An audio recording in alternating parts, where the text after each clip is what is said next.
25শে জুলাই দিল্লিতে যাচ্ছেন মুখ্যমন্ত্রী মমতা বন্দ্যোপাধ্যায়। 25শে জুলাই তিনি দিল্লিতে যাচ্ছেন। প্রধানমন্ত্রীর সঙ্গে দেখা করতে চেয়ে সময় চেয়েছেন মুখ্যমন্ত্রী। আগামী 25শে জুলাই দিল্লিতে যাচ্ছেন মুখ্যমন্ত্রী মমতা বন্দ্যোপাধ্যায় এবং প্রধানমন্ত্রীর সঙ্গে দেখা করতে চেয়ে সময়ও চেয়েছেন মুখ্যমন্ত্রী। প্রধানমন্ত্রীর সঙ্গে দেখা করতে চেয়ে সময় চেয়েছেন মুখ্যমন্ত্রী মমতা বন্দ্যোপাধ্যায়।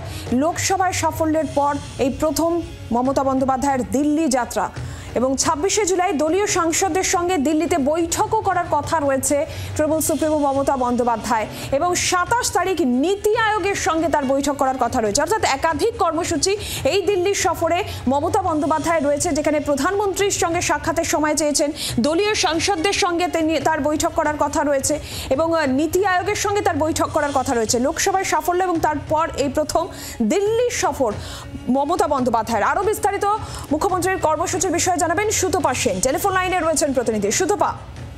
দেখো, তুমি জানো যে মুখ্যমন্ত্রী মমতা বন্দ্যোপাধ্যায় লোকসভা নির্বাচনের ফল ঘোষণা হওয়ার পর প্রথম যে সাংবাদিক বৈঠক হয়েছিল সেখানেই জানিয়েছিলেন যে তিনি দিল্লিতে যাবেন এবং সেখানে যখন শুরু হবে, পার্লামেন্ট শুরু হবে, সেই সময় তিনি দিল্লিতে যাবেন এবং আমরা জানি যে পার্লামেন্ট চলাকালীন সময় মুখ্যমন্ত্রী সাধারণভাবে যান।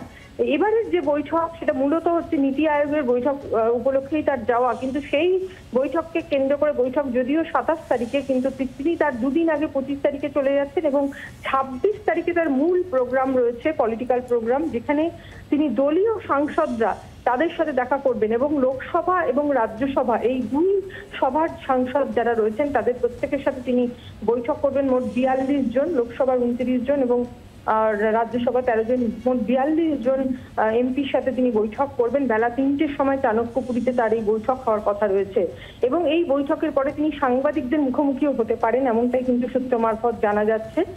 26 তারিখ গোটা দিন তার এইভাবে যাবে এবং যদি সেরকম হয় তিনি সংসদ ভবনও ঘুরে আসতে পারেন, এমনটাও কিন্তু জানা যাচ্ছে। যদিও সে ব্যাপারে এখনো চূড়ান্ত সিদ্ধান্ত মমতা বন্দ্যোপাধ্যায় নেননি বলেই আমরা জানতে পারছি।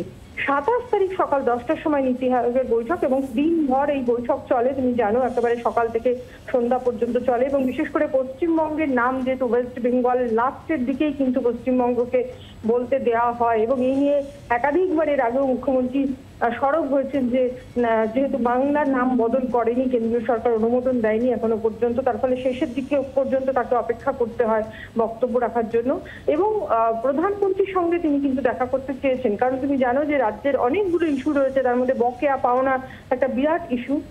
তিনি প্রধানমন্ত্রীর সঙ্গে দেখা করতে চাইছেন এবং ইতিমধ্যেই সেই প্রস্তাবও পাঠানো হয়েছে, কিন্তু এখনো পর্যন্ত প্রধানমন্ত্রীর দপ্তর থেকে চূড়ান্ত সংকেত পাওয়া যায়নি। কাজেই যেটা মনে করা হচ্ছে যে প্রধানমন্ত্রী যদি সময় দেন সেক্ষেত্রে 1-to-1 তার সাথে বৈঠক করবেন মুখ্যমন্ত্রী, যদিও সেই সময় এখনো পাওয়া যায়নি।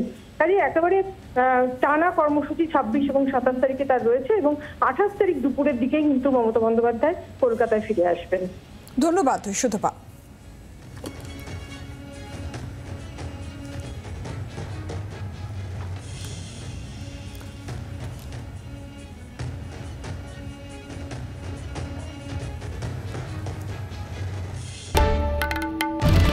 বাংলার আওয়াজ, বাঙালির আবেগ, জি 24 ঘন্টা।